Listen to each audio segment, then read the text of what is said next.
이번 주 가장 길고 심각한 폭염이 지속될 것으로 보입니다. 더불어 폭풍 엘리다의 영향으로 습해지기까지 할 예정인데요. 조성현 기자가 보도합니다.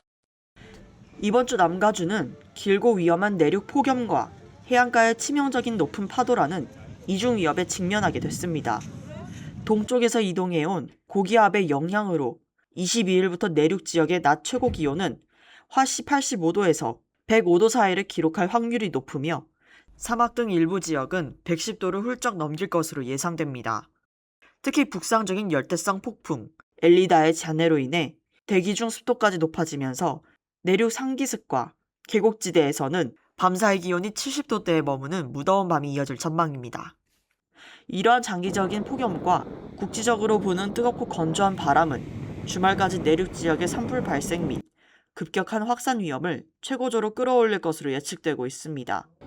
무더위를 피해 해안가를 찾는 것 또한 매우 위험할 수 있어 21일 오후까지 높은 파도 주의보가 발효된 상태입니다. 바하캘리포니아에서의 이례적인 경로로 북상 중인 엘리다의 영향으로 남양 해변을 중심으로 4피트에서 8피트에 달하는 거센 파도와 치명적인 이한류가 발생할 것으로 예측됩니다. 게다가 주 후반에는 또 다른 열대성 폭풍 파우스토가 해안에 추가적인 높은 파도를 몰고 올 가능성도 제기되고 있습니다. 이에 국립기상청은 야외 활동 일정을 조정하고 더위를 피할 수 있는 안전한 장소를 미리 확보하는 등 극단적인 기상 조건에 철저히 대비할 것을 강력히 당부했습니다. YTV 뉴스 조선입니다.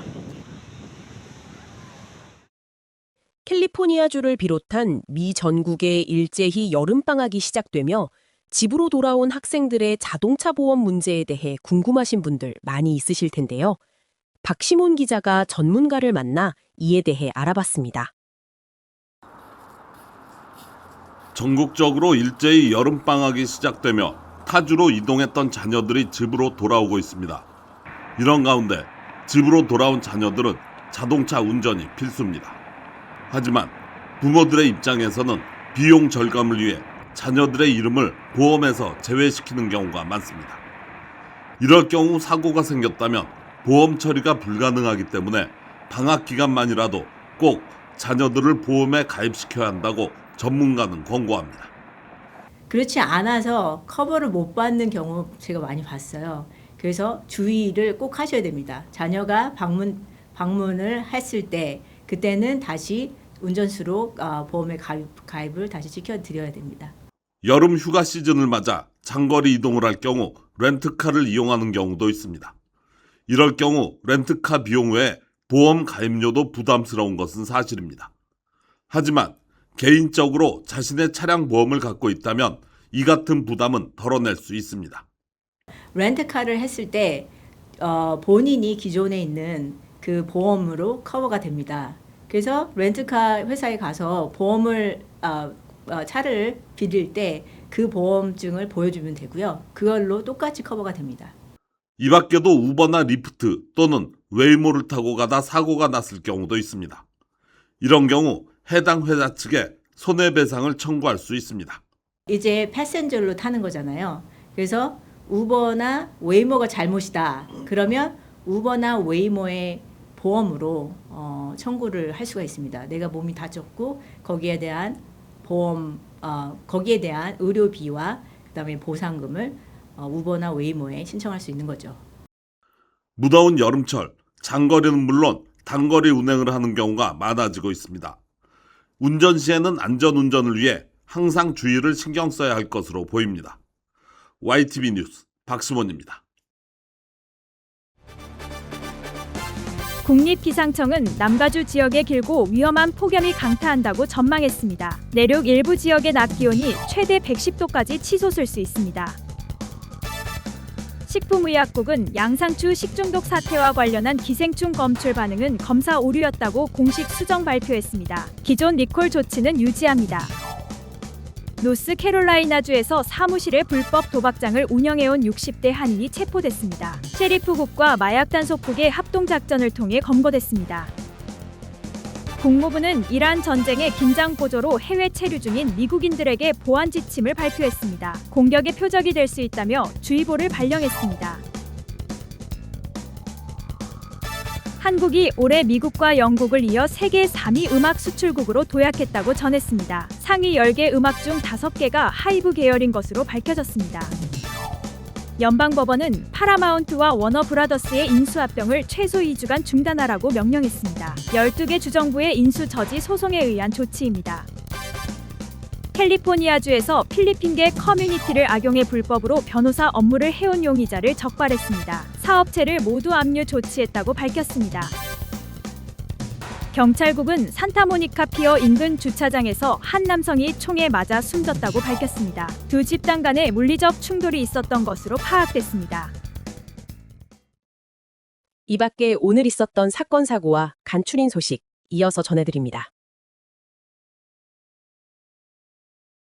미국 식품의약국 FDA가 멕시코에 위치한 테일러 팜스 자회사에서 생산된 양상추 샘플의 사이클로스포라균 양성 반응은 검사 오류였다고 발표했습니다. FDA는 성명을 통해 사이클로스포라 검출 과정의 복잡성으로 인해 FDA 연구소 전문가들이 샘플 결과를 재검토했으며 그 결과 해당 반응은 실제 유전자 증폭이 아닌 검사 오류로 간주해야 한다고 밝혔습니다. 이에 따라 FDA는 7월 19일자 업데이트 내용에서 해당 양성 판정 결과를 삭제했으며 테일러 팜스 측에도 이 같은 사실을 통보했습니다. 테일러 팜스 측은 이번에 문제가 되었던 제품이 현재 리콜 대상에 포함되지 않는다는 점을 확인했으며 해당 제품의 시종 유통 여부를 파악하기 위해 확인 중이라고 전했습니다. 빅베어 레이크의 라이브 캠으로 큰 사랑을 받는 어미 흰머리 수리 제키가 최근 다른 독수리들의 공격을 받아 부상을 입은 것으로 추정되고 있습니다. 환경단체인 빅베어 밸리의 친구들에 따르면 다나포인트 공원 인근에서 어린 독수리 2마리와 다투다 날지 못하고 땅에 고립된 성체 독수리가 목격된 것으로 알려졌습니다. 부상당한 독수리는 LA 카운티 소속 야생동물 전문가들에 의해 무사히 구조돼 현재 특수시설에서 보살핌을 받고 있습니다. 구조된 새에 식별 밴드가 없어 공식적인 신원 확인은 보류됐지만 최근 둥지 카메라에서 제키가 며칠째 모습을 감추면서 동일 개체일 가능성이 높게 점쳐지고 있습니다. 현재 둥지 카메라에는 수컷 독수리 섀도우가 홀로 남아 2마리의 새끼 독수리를 돌보고 있는 모습만 포착되고 있습니다.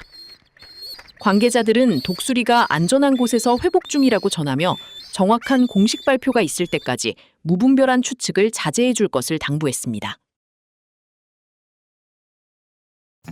지난 7월 4일 실종됐던 작은 반려견이 샌프란시스코만의 늪지대에서 갈매기떼의 공격을 견뎌낸 끝에 기적적으로 구조됐습니다. 캘리포니아 멜로파크 소방대는 지난 18일 드론을 활용해 늪지대 물속에서 계속 헤엄치고 있던 강아지를 발견하고 무사히 물 밖으로 구출해냈습니다.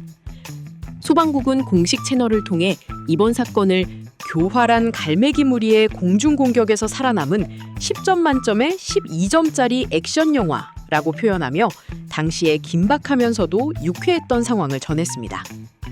구조된 강아지는 곧바로 동물관리국 및 동물학대 방지협회 SPCA로 인계돼 안전하게 보호받았습니다.